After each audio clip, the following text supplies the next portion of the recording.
വരിബത്ത് അലൈഹിമു ദില്ലത്ത് വൽ മസ്കനത്ത്. അതുകൊണ്ട് തന്നെ വൈജ്ഞാനിക രംഗത്ത് അവർക്ക് നിന്ദ്യതയും പതിതാവസ്ഥയും അടിച്ചേൽപ്പിക്കപ്പെട്ടു. വരിബ എന്ന് പറഞ്ഞാല് ഇളറാബാണതേ.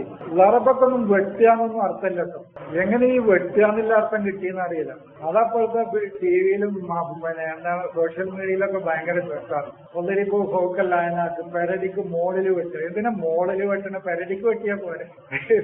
ഞാൻ ചോദിക്കുന്ന വെട്ടുകയാണെങ്കിൽ പെരടിമ വെട്ടിയാ പോരെ. പെരടിയുടെ മോളിൽ എവിടെ വെട്ട? തലമേ. പിരടിക്ക് മുകളിൽ വെട്ടുകയാണ്. ഈ ഒഴുക്കിന് എവിടെ പെരടി എന്ന് തന്നെ അർത്ഥം. എത്ര വട്ടം നമ്മളത് പറഞ്ഞതാ. പിന്നെ അതെന്നെ പറയാം. ഇന്നാ ജഅൽനാഫി അഅനാഖിഹിം അഗ്ലാലൻ എന്ന് പറഞ്ഞാൽ എന്താ? പെരടിയിൽ കാഫിരീങ്ങളുടെ പെരടിയിൽ എത്ര തങ്ങലാണ്. ഇവിടെ കാഫിരീങ്ങളുടെ പെരടിയിൽ എവിടെ തങ്ങല? സൂറത്ത് യാസീനിൽ പറയുന്നുണ്ടല്ലോ. ഉണ്ടോ? തങ്ങലുണ്ടോ? എന്നാലും അത് പെരടിക്ക് വെട്ടൽ തന്നെയാണ്. പക്ഷെ യുദ്ധത്തിലാണ്. ഇതിന്റെ ശരിയായ വായന പറഞ്ഞു കൊടുക്കണില്ലേ? എന്നാ ഈ തർക്കങ്ങളൊക്കെ തീർന്നു.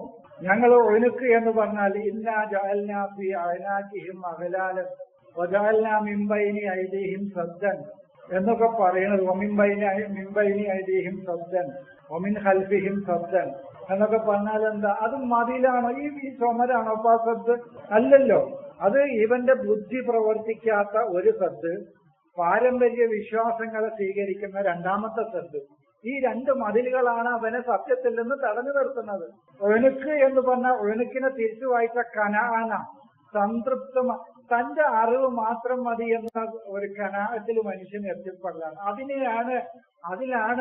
അതാണ് കനാഹത്ത്, അതാണ് അവന്റെ ഒഴുക്ക്. ഒരു പ്രവാചകൻ വരും. ആ പ്രവാചകൻ യളഉ അൻഹും ഇസ്റഹും വല്ല അഗ്ലാലല്ലതീ ഫീ അഅനാഖിഹിം എന്ന് പറയുന്നുണ്ട്. ഒരു സമൂഹത്തിന്റെ ഇസ്റിനെ ആ പ്രവാചകൻ ഇറക്കി വെക്കും. അവരുടെ പിരടികളിലുള്ള ചങ്ങലയെയും ആ ദൂതൻ ഇറക്കി വെക്കും. എന്ന് പറഞ്ഞാൽ എന്താ? ഏത് ചങ്ങലയാണ്? ഏത് പെരടിയാണ്? ലാ തജിഅൽ യദക മഗ്ലൂലത്തൻ ഇലാ ഉനുകിക്കാന്ന് പറഞ്ഞു. നിന്റെ കൈ നിന്റെ പിരടിയിലേക്ക് കെട്ടരുത് എന്ന് സൂറത്ത് ഇസ്രായിൽ പറഞ്ഞു. അതേതാ പെരടി? മസ്ഹൻ ബിസ്സൂഖി വല്ലഅനാഖി എന്ന് സുലൈമാന്റെ കഥ പറയുമ്പോ പറഞ്ഞു. ഒരു വേറെ അർത്ഥത്തിനാണ് കേട്ടോ പറയുന്നത്. അസ്രസ്കാരം തെറ്റിച്ച അസ്രസ്കാരം തെറ്റിച്ച ആ കുതിരകളെ ഇങ്ങോട്ട് കൊണ്ടുവരി, ഞാനും അവന്റെ കാലും പെരടിയൊക്കെ ഒന്ന് വെട്ടട്ടെ. കാലും പെരടിയും കുതിരകളുടെ. അപ്പോ ഖുർആനിൽ ഒരു സ്ഥലത്തും ഉനുക്ക് അയനാക്ക് എന്ന് പറഞ്ഞാൽ ശാരീരികമായ മെറ്റീരിയലായ പിരടി എന്ന അർത്ഥമില്ല. പിന്നെ ഈ ഫൗരിപ്പു ഫൗക്കൽ അയനാക്കി എന്ന് പറയുമ്പോൾ മാത്രം എന്തിനാ ഈ പെരടിയുടെ മുകളിൽ തന്നെ വെട്ടാൻ നിൽക്കണമെന്നാണ് ഞാൻ പറഞ്ഞത്. അപ്പൊ ഉരിബ എന്ന് പറയുന്നത്, ഇളറാബ് എന്ന് പറയുന്നത് സ്ട്രൈക്കാണ്. അവന്റെ ചിന്തയിൽ നിന്ന് അറിവുകളെ പുറത്തു കൊണ്ടുവരലാണ്. അതാണ് ഇളറാബ്. തടഞ്ഞു വെക്കുക. ഇളറാബ് എന്ന് പറഞ്ഞാൽ സ്ട്രൈക്ക് എന്നാണ്. അപ്പൊ നമ്മളിവിടെ ഒരു സ്ട്രൈക്ക് പ്രഖ്യാപിച്ചു. അതിന് അറബിയിൽ ഇളറാബ് എന്നാണ്. അത് അറബ് നാട്ടിൽ പോയ ആളുകൾക്കൊക്കെ അറിയാം. ഒരു സ്ട്രൈക്ക് ഇവിടെ ഒരു പ്രഖ്യാപിച്ചിപ്പോ ഈ കേരളത്തിൽ. അപ്പൊ അതിന് അറബിയിൽ പറയുന്ന പേര് ഇളറാബ് എന്നാണ്. എന്ന് പറഞ്ഞാൽ ഇപ്പോഴതിനെ തടഞ്ഞു നിർത്താനുള്ള പരിപാടിയാണ്. അപ്പൊ ഇവന്റെ അജ്ഞതയെ തടഞ്ഞു നിർത്തി അവന്റെ ഉന്നതമായ വിജ്ഞാനത്തെ പുറത്തു കൊണ്ടുവരലാണ് ഇളറാബ്.